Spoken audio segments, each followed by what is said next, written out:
Hey everyone, David here from multitool.org. Today we'll be taking a look at the new Wave Alpha from Leatherman. The Wave model itself is a tool that has been around since 1998.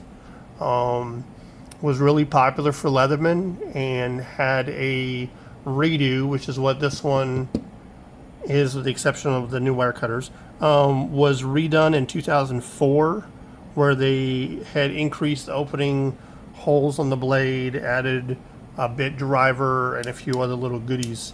And it just recently, a year or two ago, had the addition of removable wire cutters added to it.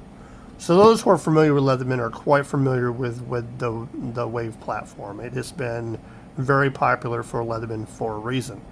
Now, we have seen some restructuring, we'll say, of Leatherman's multi-tools. We have seen models being discontinued with, in recent history, both the P4 and the P2 free series, and then also the both charge models, the Charge TTI and the G10 charges. Those have all been discontinued. And Leatherman is focusing more on color variations of their tools rather than a whole lot of innovation.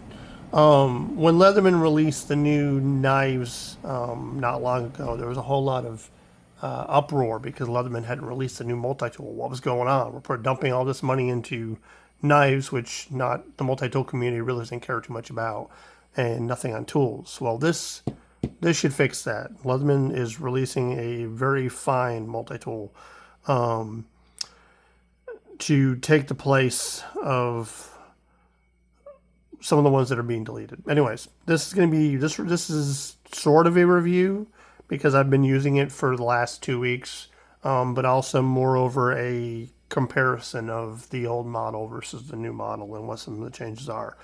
So those who in the modding community for Leatherman have wanted Leatherman to do, I'm trying to find the right words here. The modding communities wanted some things out of the Wave that Leatherman didn't put in. Some of that was outside opening scissors. Some wanted a blade exchanger like the Surge. Some wanted an all on the inside instead of like the micro driver, which a lot of people felt was useless. So there have been some mods on this for a while to get exactly what they wanted, customized for them. Leatherman, with the new Alpha, did a lot of conversations with people on Facebook, the Facebook group, a lot of talks with people on Reddit to find out what they wanted most on a multi-tool. And I don't know if the modding community had some influence on that, because a lot of what we see in the Alpha was what we saw people modding their waves. So I know a lot of you aren't going to stick around for a lot of history. A lot of you are more interested in what does the Alpha have, and I can't blame you. But being a multi-tool nut for a long period of time, I think history is important, because in order to know where we're going, we have to know where we're from and why decisions have been made to put us on the path that we're on. I think Ben Rivera, who is current CEO of Leatherman, is definitely putting the company in a direction that we didn't see coming. Prices on tools have gotten higher. We're looking at Leathermans more, some of the Leathermans being more premium, higher price tag. But innovation has been quite crazy too, because we have seen the treads and some other stuff out there that didn't really stick, and Leatherman got rid of it. But Leatherman discontinuing the P2 and P4 and only offering the ARC is a little funny.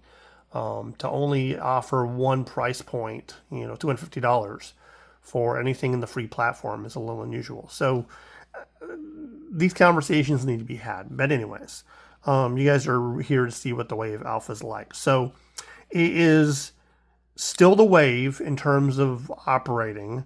Roughly the same size. I'm surprised when I looked at this that they really did build this from the ground up.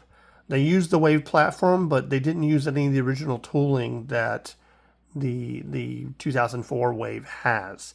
And the reason I spotted that is when you put both waves side by side, the Wave Alpha is a little more narrow and it's a titch longer. So I feel that they completely redid this. Um, there's no ruler markings on the inside of the handles. The G10 handles are a lot slimmer than the original 2004 Wave. I do like the G10, how it's stepped is pretty comfortable to use both in tool mode as well as opening the tool up. They're pretty comfortable. I will say, and I've just noticed this now, I'm already starting to get some rust development, some brown spots right in here. So that's the bane of every Leatherman product, with the way that they finish their tools, that they are going to get some surface corrosion, which can be held off with oil and whatnot.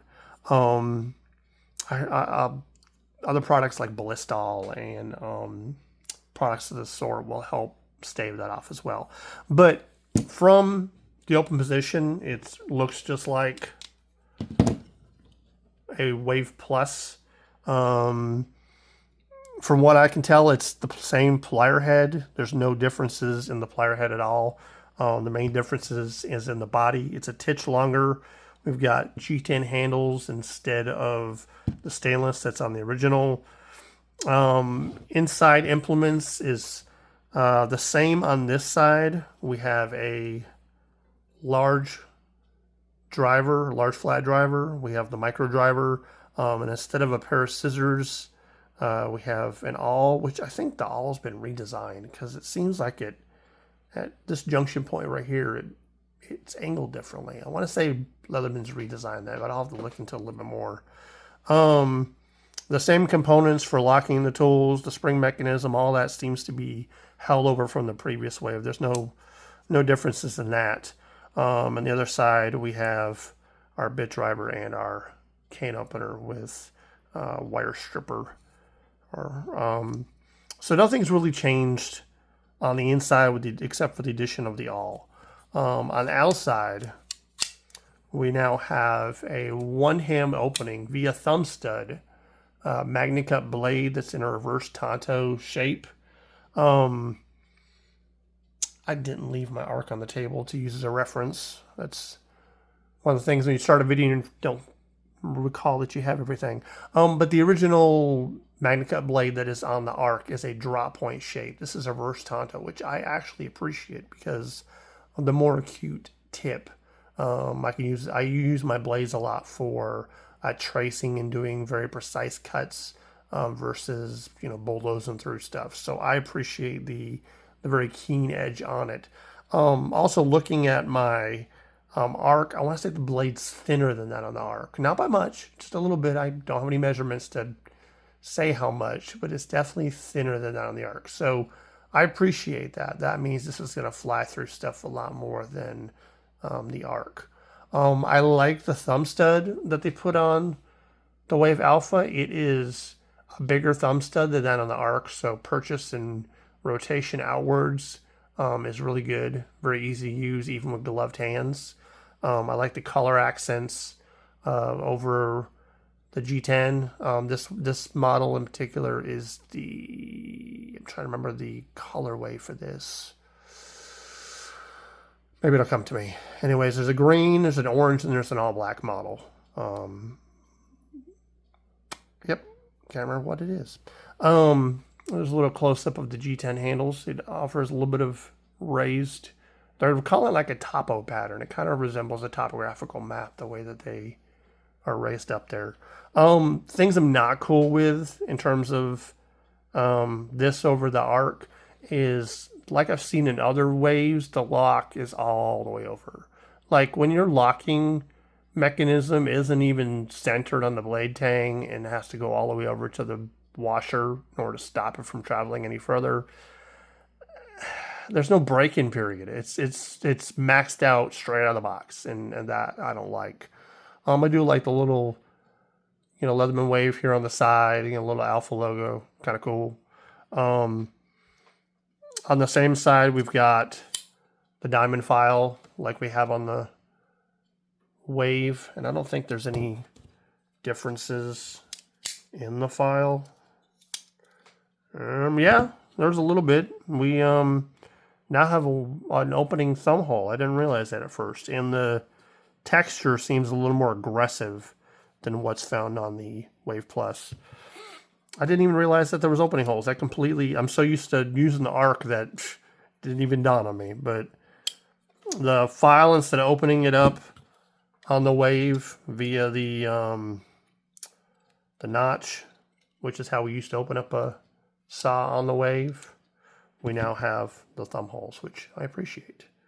Shouldn't have any issues in that getting caught up when sawing or anything. I think you'll be all right. The biggest addition on the outside is the scissors. The original Wave, or the 2004 Wave, I can't call it the original, can I?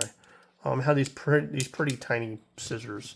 They're reminding me a lot of what was on the Leatherman Pulse, and small, useful, but not dominating. They can be used for smaller tasks, but nothing crazy. So Leatherman, according to their research, and I haven't looked into this a whole lot. I don't know if it's true, but they say that the cutting surface on these scissors is greater than that of the scissors on the Surge.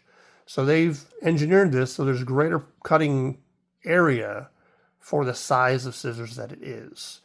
For one I've used them on, they're very precise. Do I have a receipt or something I can throw at you guys to kind of show? We'll use this piece of paper here. That even the very tip, well, not in frame, is pretty precise. Even down the very tip is still pretty precise.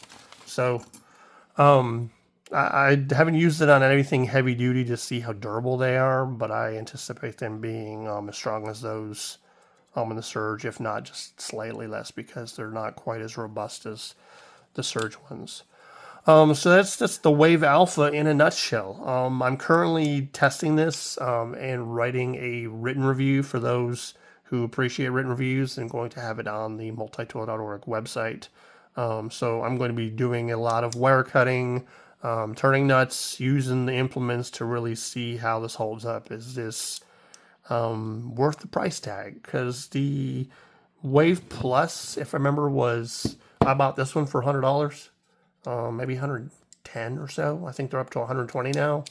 But to go from $120 tool up to $200, that's quite a change. That's quite a dramatic difference. When the only difference is bigger scissors and all in a MagnaCut blade. I know MagnaCut's a high-end premium steel, and that's going to drive that cost up a considerable amount. But how much? How much of this profit in people's pockets and really not being spent on the innovation? I know making a tool from scratch requires a lot of R&D, a lot of prototyping, a lot of stuff. So I understand that some cost is going to be transferred over to the customer to recoup what the company has put into it. But let's just hope to keep the original Wave around, because not everybody's going to be able to afford the Wave Alpha. But initial impressions, it's a really good tool. I'm impressed. I like it. Do I like it better than my Arc? No, the Arc is still top dog in my opinion because of all the outside opening implements. But will it push somebody out of the way from an original? Push somebody out of the wave. Push somebody out of the way for an original Wave? I don't think so, because it's a more affordable price point, and people feel that they can use them and just get another one. With Leatherman's 25-year warranty, it makes it pretty no-brainer. It's a no-brainer that you can just use the tool, get it serviced, and keep on trucking. And the original the 2004 Wave, good Lord, is going to do that for a lot of folks. And last little bit I'm going to throw at you guys is the box that it comes in. Comes in a box, got the Alpha logo on the side of it. What the contents is. Leatherman stuff on the tops and bottoms. But here's what it doesn't have. That's it. Place for the tool to go. Leatherman did not include a sheath, a pocket clip, nothing. Which, judging by what we've heard, is that that's just the way it's going. It's the way that things are going to go. Is that we're going the way where there's no pocket clips and nothing due to embargoes and tariffs and everything. So it is what it is. So there you go, guys. There's my thoughts and opinions on the Wave Alpha. Got any questions? Hit me up in the comments section.